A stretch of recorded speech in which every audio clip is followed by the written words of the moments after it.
ମୁଁ ଟ୍ରଷ୍ଟି ହେଇଛି ସେଇ ଭଲେଣ୍ଟିୟର, ମନ୍ତ୍ରୀ ହେଇଛି ସେଇ ଭଲେଣ୍ଟିୟର, ଏମଏଲଏ ହେଇଛି ସେଇ ଭଲେଣ୍ଟିୟର, ଚେୟାରମ୍ୟାନ୍ ହେଇଛି ସେଇ ଭଲେଣ୍ଟିୟର। ସେମିତି କାମ କରି କରି ଆସି ପହଣ୍ଡି ବେଳୁ ମୁଁ ଯାଇ ପହଞ୍ଚେ, କାଲି ବି ପହଞ୍ଚି ପହଣ୍ଡି କରି ପ୍ରଭୁଙ୍କୁ ଆଣୁ, ରଥରେ ବସାଉ, ପହଞ୍ଚି ସେଠୁ ଆମର ଗୋଟେ ଖାଇବା ପିଇବା ହୁଏ ଗୁଆଝରରେ।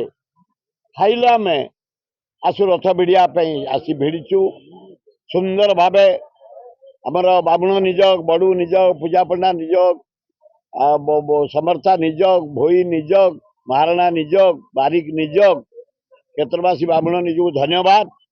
ସମସ୍ତେ ଠିକ ସମୟରେ ନୀତି କରିଥିଲେ, ପହଣ୍ଡି ଠିକ ଭାବେ ହେଇଥିଲା, ଠିକ ଭାବେ ଆମେ ଲିଙ୍ଗରାଜକୁ ରଥ ଉପରେ ବସେଇଥିଲୁ, ଠିକ ଭାବେ ଭିଡ଼ା ହେଇଥିଲା।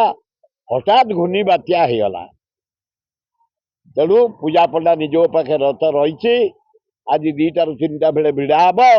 ଆଜି ରାମ ଜନ୍ମ।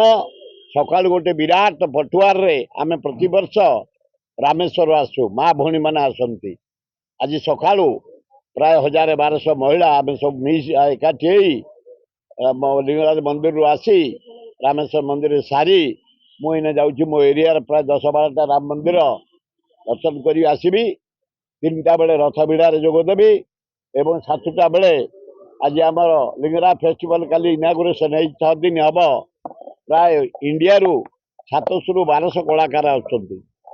କାଲି ପଞ୍ଜାବ, ୱେଷ୍ଟ ବେଙ୍ଗଲ କଳାକାର ମାନେ ଓଡ଼ିଶା କଳାକାର କଳା ପ୍ରଦର୍ଶନ କରିଥିଲେ। ଏଇନେ ଆହୁରି 5 ଦିନ ହବ ଏବଂ ଆପଣମାନଙ୍କୁ ଧନ୍ୟବାଦ। ଆଜି 2:30-3ଟା ବେଳେ ପହଞ୍ଚି ଶ୍ରୀ ଶ୍ରୀ ଲିଙ୍ଗରାଜଙ୍କ ରୁଙ୍ଗୁଣା ରଥକୁ ଭିଡ଼ି ଆଣିବା।